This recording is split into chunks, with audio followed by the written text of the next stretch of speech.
We know you came late just for this. So have your moment, bro. Stand up.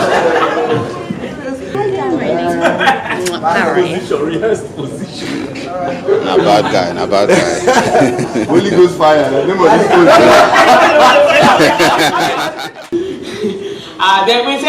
call them sensations because they are not newbies anymore. But you know, you're looking for a movie and you want the best of the best. These are some of the people you call.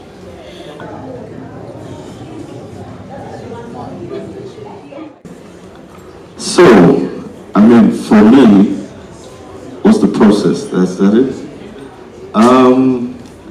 First of all, the story, right? When me, Akim Malayo, who is also the producer, back producer and director, his wife Vicky, Victoria produced this piece. When he reached out to me and said, "Oh, we have this project for you." I have never worked with him before, even though I've always been looking forward to work with him. I auditioned for him sometime about 6-7 years ago, and for some reason I never got a call back, which is fine. It happens, you know. So he called me up and said, "Oh, please, I want you to come and brief for this character," right? And they sent me a side. I love the side, right? The side is just a part of the script, not the entire script, but just the scene that I read, I loved it, right? And I went in for a reading, myself and Efe Ureli, who played Sarah, yes, my wife in the film. She was there as well, you know. And I had all of these things that I put together, you know, just before I got there. I sat her down, I said to her, "This is it, like this is the film." I've not seen the entire script, but you see this scene, I'm sold, right? And so we just put together something, we went in and we read for it, and it felt like a film. And this was what they were saying to us much later, because they recorded that, you know, reading or, you know, audition, you know, and that was it for them. So when they eventually sent me the entire script, you know, I mean, I was already sold from the side. I saw the script. I played sometime, I think 2015 or so, I played a military officer, but it was a short film. It was for the Armed Forces Remembrance Day, right? Put together by the Nigerian Armed Forces.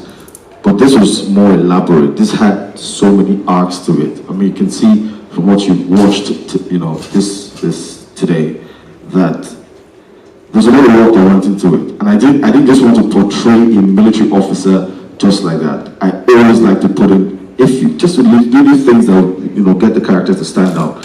You know, number one was the accent. You know, few people noticed it. Also, I made him left-handed. So I'm not left-handed. The character is left-handed, right? And that was one of the most difficult parts, because before we got to the set, the stunt choreographer had choreographed with his right hand. Yeah, true story. And so I thought, well, this character is left-handed. And so for him, it was very difficult to adapt the entire choreography to his left hand. But he did it, you know, albeit in such a short time. And I hope it came out well. For those who have seen it, you give us the verdict much later. And then, you know, we put that together, you know, and I'm just glad that, you know, for me, I've always been looking forward to the audience feedback, you know, especially when you see a beautiful story on paper. We're very concerned as actors, but for me, let me speak for myself, how it translates to screen, you know, because it's totally different. You can have a beautiful story on paper, but then you're like, you watch, you know, so there's that apprehension, you know. But I think this came out beautifully well, if I do say so myself. Let me just give him a round of applause, just because.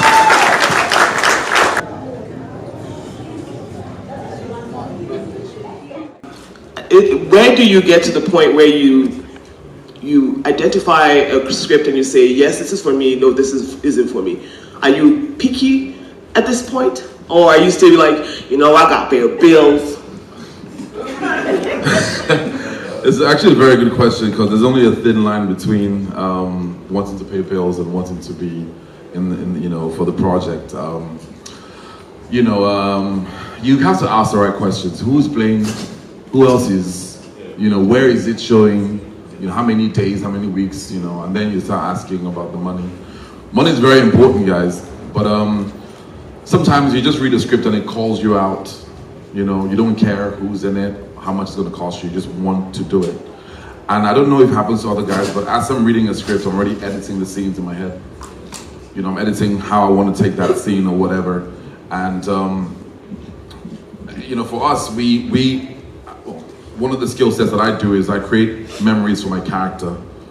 So it helps me forge and, you know, become the character. And as I'm reading and as I'm forging those memories for the character, it pulls me into the script, and that's how I kind of like decide what I want to do. Like I was in the Avengers movie. You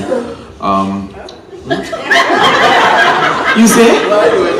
What did you say? You say you were there? Yeah, I was in the cinema. I was one of inside the. I was one of Thanos' arcs that I must have really missed showed like a that. quick flash. Wow.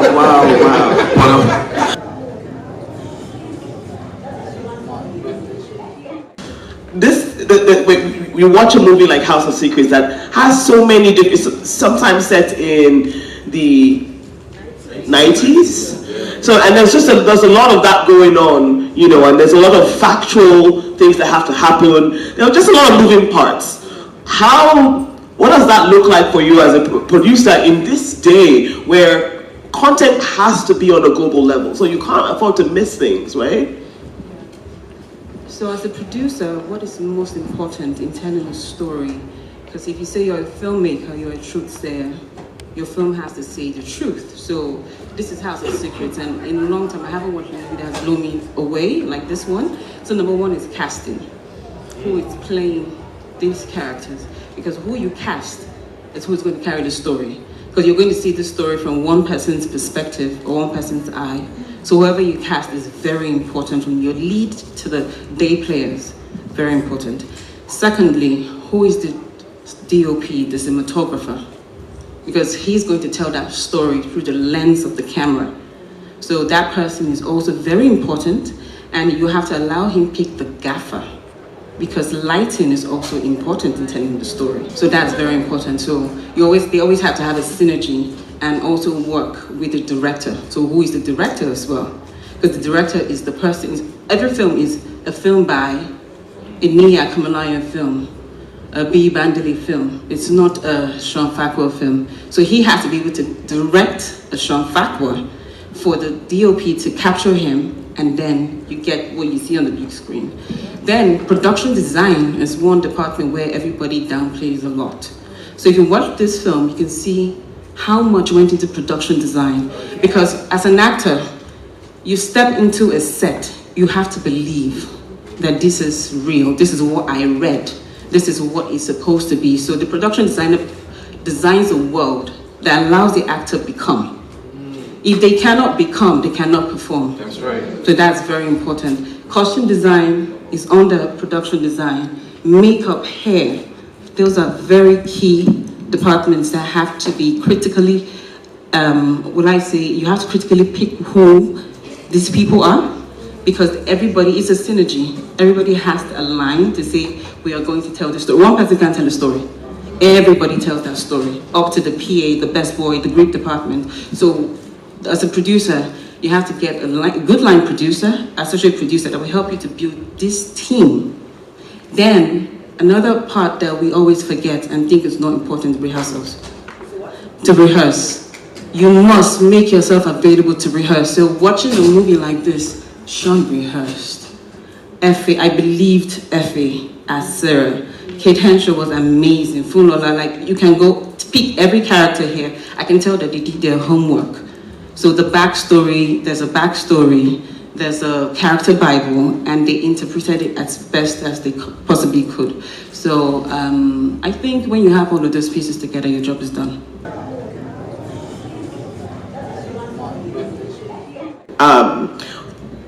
For you, right now, what is the most exciting thing about being a Nollywood sensation in this period right now? Hi everyone, it's great to be here. Come on! And yes, you know, for such a time as this, it's I'd say Nollywood is at the forefront, at the frontier of pushing the African narrative and pushing that narrative globally. I mean, we're all excited about Afrobeats and what Afrobeats is doing around the world. Wait for Nollywood. Nollywood is coming. And I'm really excited that people like Daddy-O, Mr. Richard Mofe-Damijo paved the way for us to come here. And, you know, what you're seeing is just the beginning. There's more to come. And then when we come, we're going to blow everyone away. You see those other guys out there?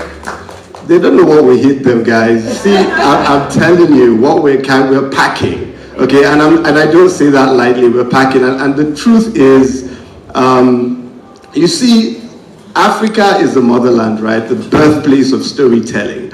What Nollywood is doing is putting these stories in these vessels and casting these vessels across the world, right? From the motherland to every nook and cranny of this world. Come on. And blessing the world with our stories. Okay, that's the most exciting thing about being an actor, is that we're vessels carrying life to every corner of this universe. Wow. A round of applause for our Nollywood sensations. Daniel Etin Epion, Sean Fakwa, Yolanda Okereke, Mofe Duncan.